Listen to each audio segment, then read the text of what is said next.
What's up, everybody? Welcome back to the Gettysburg National Battlefield. My name is John. I am the tattooed historian. We're live right now on the Trostle Farm. We've moved north from the Rose Farm, which would be over my right shoulder.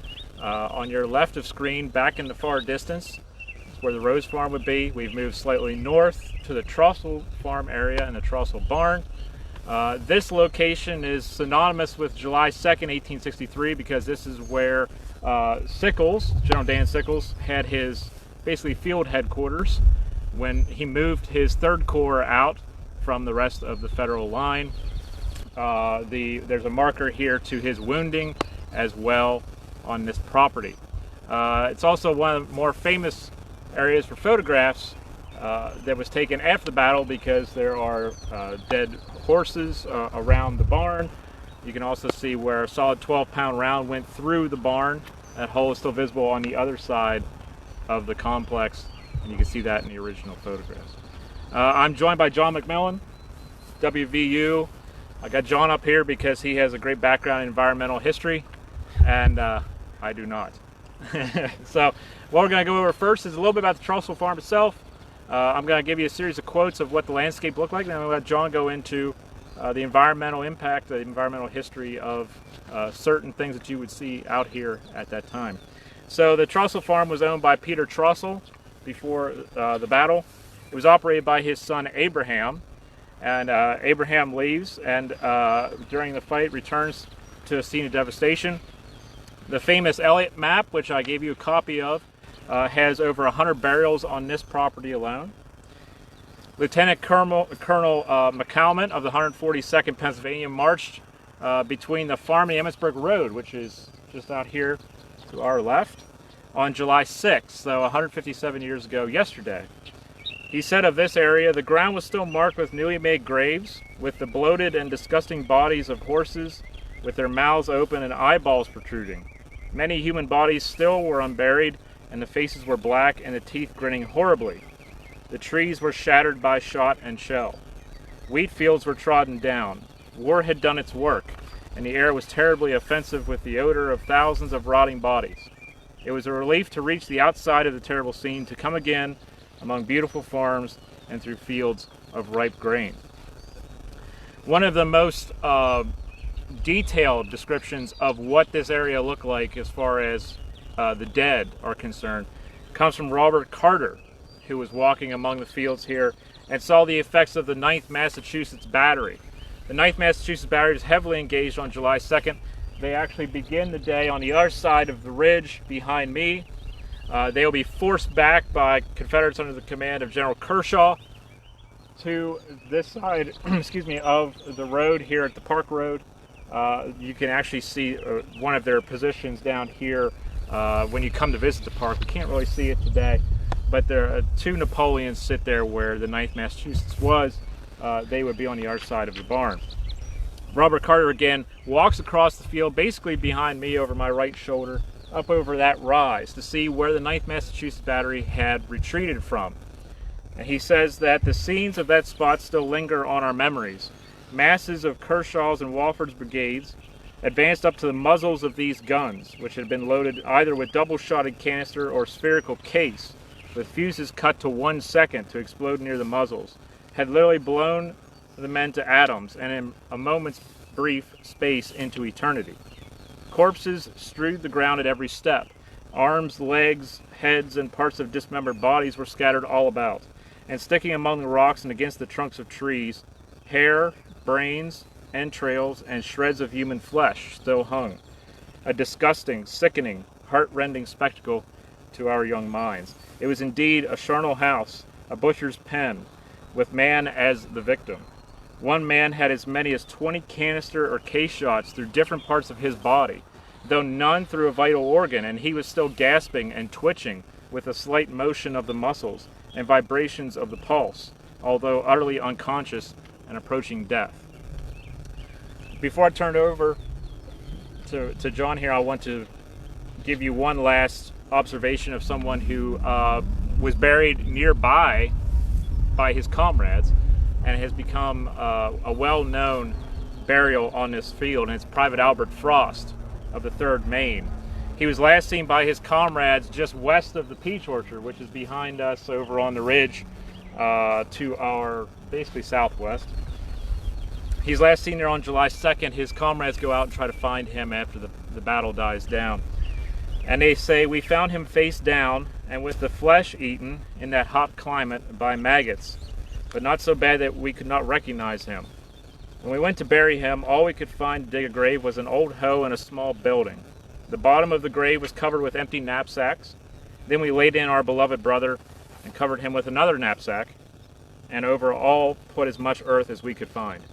The grave was dug at the foot of a large tree. We then found a piece of hardwood box cover, and cut his name on it with a jackknife and nailed it to the tree at the head of his grave. So since they talk in depth about environmental impact with Private Frost due to maggots and such being in the area, I thought John would be great to transition to this, since he's done plenty of work in environmental history. Not just maggots, but environmental history in general. Well, thanks, John, and thanks for letting me come on and talk. So, Civil War environmental history is somewhat of a new and kind of burgeoning field, kind of with under the bigger umbrella of Civil War studies. You've had agricultural historians that have studied different pieces of the environment for decades now in the historiography and in the literature. But in the past decade or so, or a little less, you're starting to see more and more Civil War and environmental historians write on the environmental impacts of the Civil War, whether that's how it affected soldiers, whether that's the way the armies affected the landscape. In some of the books, Tim Silver and Judkin Browning, historians, an environmental historian and a Civil War historian, have written a very recent book that we're on earlier this year with John. Joan Cashin has written a book called War Stuff a few years ago that talks about how armies basically decimated the landscape in the terms of cutting down timber, hogs, foodstuffs, and things like that. So I encourage you to kind of look into the environmental aspects of the war. So a couple things I want to talk about, and John mentioned both of these, are going to be hogs. And they're going to be maggots. So something that you don't necessarily maybe think of when you come out to a battlefield, but we're definitely part of the battle landscape, and something that soldiers in the aftermath of battles, the locals that lived on these landscapes where battles happened, definitely had to deal with. And so first, let's talk about hogs. Hogs, and kind of as a short aside, hogs, the way farmers tended to their livestock, tended to hogs in Pennsylvania is going to be much different than what Confederate soldiers were used to across the plantation south. And the biggest difference is that hogs in Pennsylvania, and generally speaking across the north, are going to be fenced, where in the plantation south they're going to be able to roam more freely. And so hogs are going to have issues after the battle, because as the battle had raged over the 3 days, fences are going to be broken, soldiers are going to tear down fences, and hogs are going to be able to kind of to range on their own. And so David Willis, who was a resident in Gettysburg, wrote to the governor of Pennsylvania that, quote, "Attention has been directed to several places where the hogs were actually rooting out the bodies and devouring them. Like I said, much of the fencing had been destroyed. Hogs were roaming freely across the battlefield. And the swine, in one account, were reveling in the animal and human remains in a manner horrible to contemplate." And so that's one scene that soldiers, some of these burial crews, that Union soldiers in the aftermath, civilians, like I said, in the aftermath, are going to have to deal with. Another thing is going to be the maggots, and John mentioned this in the account that he read just a while ago. And like I said, Tim Silver and Judkin Browning talk about this in their new book, An Environmental History of the Civil War, which is a really good read, and I encourage you to pick it up. And it's really going to probably change maybe how you understand the war, or at least add another layer to that onion of what the war was. And so they write that in warm weather, the metallic green or copper color blowflies would show up within minutes of human and animal demise, even during the battle. Those insects had an uncanny ability to locate decaying flesh that facilitates their reproduction. And so they can arrive so quickly, even the modern forensic entomologists use their presence to determine the time of death. The flies lay eggs that in as little as 12 hours hatch into larvae commonly called maggots. And some estimate that a single dead horse, and again, if you've seen the images at the Trostle Farm, you see lots of deceased and killed horses here, that a dead horse could support up to 4,000 maggots, and that because of that, that a horse skull could be exposed within 5 days. So again, it goes back to this kind of this understanding of what the landscape would have looked like, not just at Gettysburg, but at any battlefield following the battle, especially one on the scale that this is. So 19th century Americans really didn't understand the ways the deadly ecology combination of insects and the unsanitary conditions and how they spread disease, and they rightly regarded dead animals as a threat to health. But as we've talked about, or as you can imagine, the options for disposing of large animal carcasses would be quite difficult. You can imagine trying to maybe bury dozens of horses in an area and having to do that by hand, so it would be quite difficult.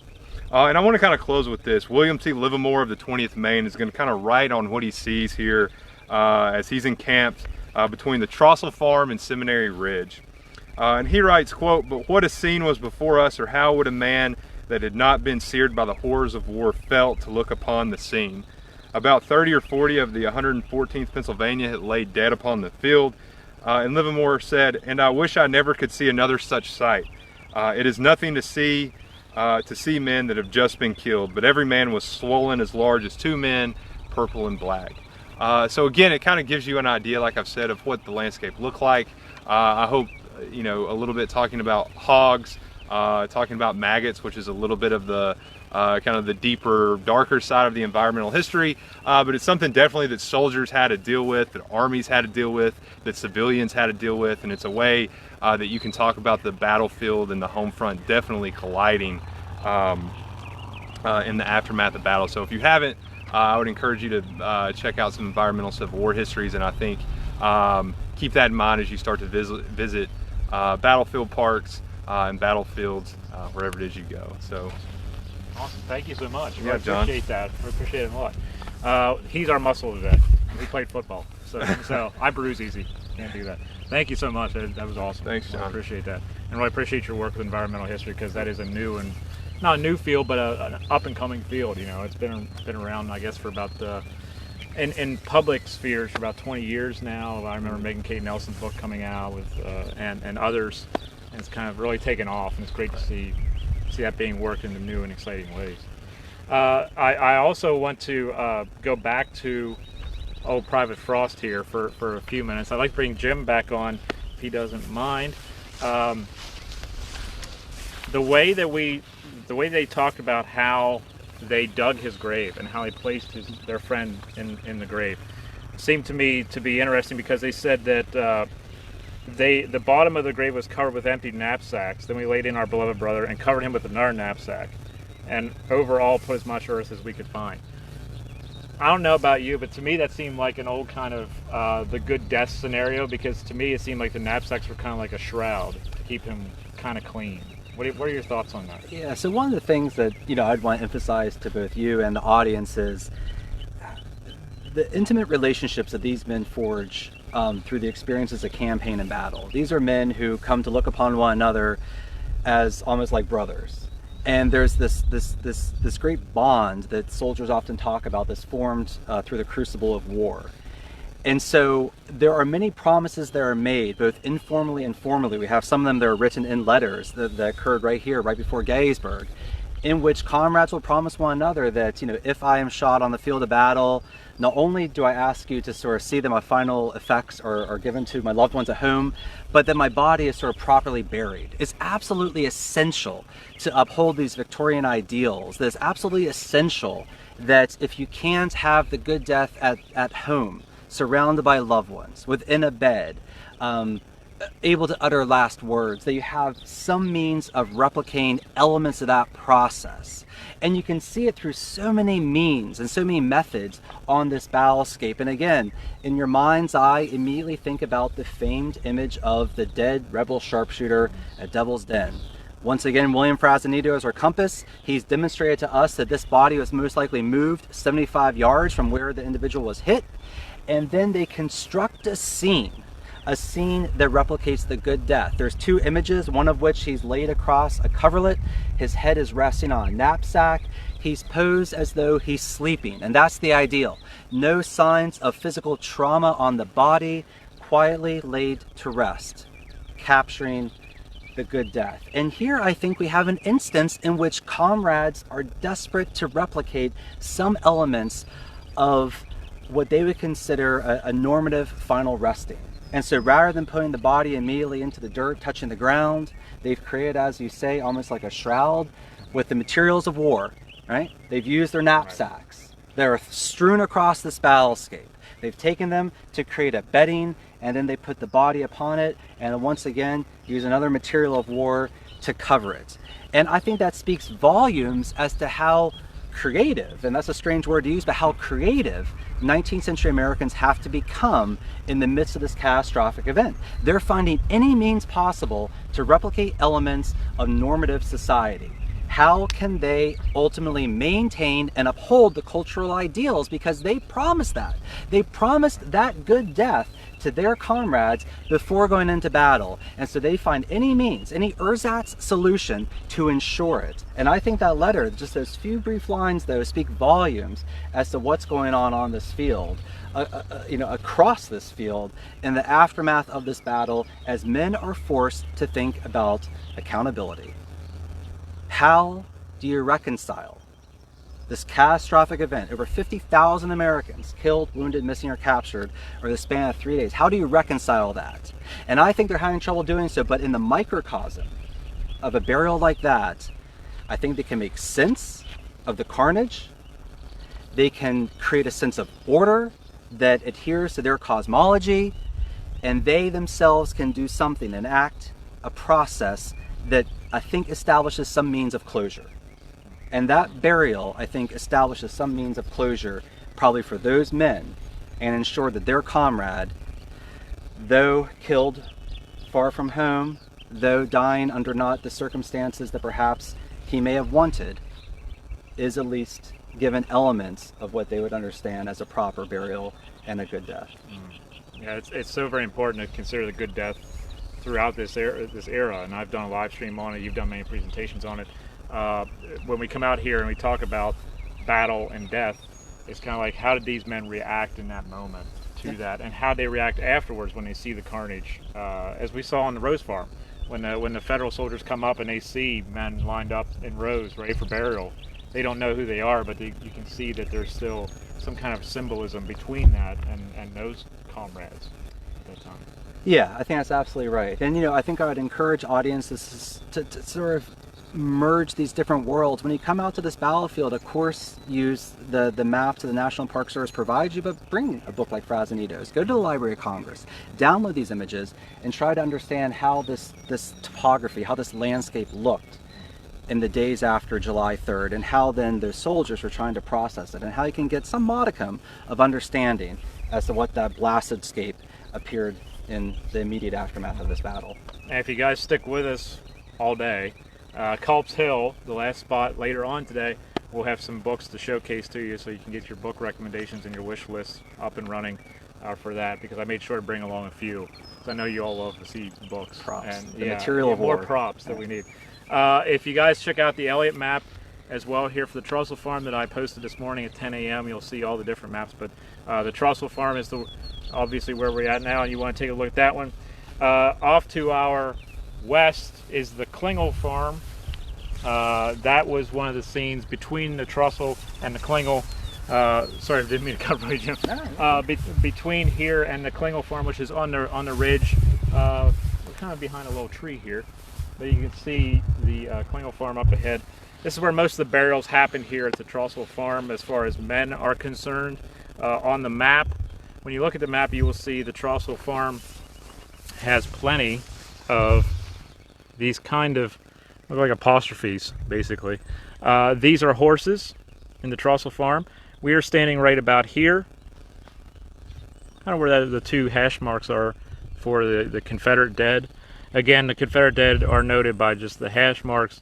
The strike-throughs are Federal burials, and again, these apostrophes or commas, if you will, indicate horses buried here. The Klingel Farm, is right here, so you can see that we are looking in this direction on your view right now. But again, these Elliott maps are so very important to trying to understand, at least get an introduction as to where these burials may be and how many may be around. But again, use it as an introductory. Don't use it as the end of the story in that way. There's some questions that are coming up about horse burials, and I think some of the audience members were responding to them, but it would be useful perhaps to cite that number once again. There's over 3,000 horses and mules that are killed over the course of the 3 days. And in many instances, and we can talk about this of course, but like in many instances, the concern is with the living and the dead. And in fact, how you can make that good death heals the living, but the horses and the mules, they're byproducts of all this struggle, and in many instances they're not going to administer to that dead. And so there are lots of accounts going into the fall of 1863 that suggest this landscape is littered with horse carcasses which have turned skeletal at that point. As John said, within about 5 days, blowflies and then maggots are going to do their work and start transforming these once living animals into skeletal remains.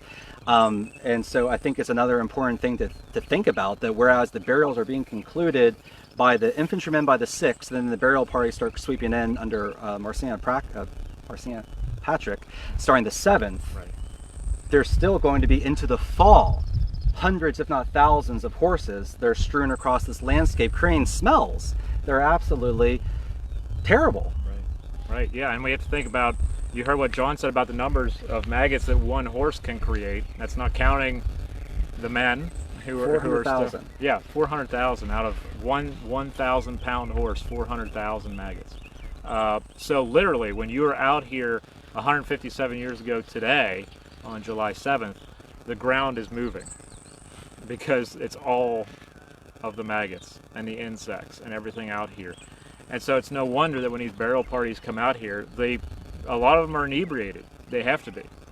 Whiskey is in abundance around here because these men need it, because we can't imagine. I have this tendency to say, can you imagine this? We can't imagine that. Seeing all this destruction. Over 150,000 men were here for a series of days. The army were here later on doing this necessary work. So all the litter and all of the byproducts of death and corpses litter this battlefield for weeks, if not months. So yeah, it's very hard to imagine that. And in that final element from the Browning and Silver quote that John offered us, it was the disease. The disease then comes to these civilian populations, and in many instances will infect young children, will kill civilians, sometimes months after the battle is over. And that's another consequence of a 3-day battle that we don't think about. Mm-hmm. It lasts for months, if not for years. Yeah, we tend to just be like, okay, the battle stopped on July 3rd and we can move on to the pursuit. And we tend to think about the impact on the people who are left behind. The people who have to deal with the cleanup, the people who are wounded. And I know that Jake Wynn and others do great stuff with Camp Letterman and things like that. We have to keep that in mind as we go through each campaign and trying to understand the landscape and such. Any final thoughts to speak over the tractor that's going by? quite enough for the audience. All right. Around lunchtime. So I hope you have a wonderful lunch after that presentation. We're going to take a little break. We're going to move on to our next spot, which will be near the Kadori Barn. We're going to talk about the center of the Union line, where a massive amount of Confederates were buried after the battle. We're going to go in great detail about burial practices there and how men were interred on the day right after the battle and going up into later on in the week. We hope you're enjoying the live streams today. We have 2 more stops, and we hope you stick around a while. So thanks for tuning in, guys. Thank you.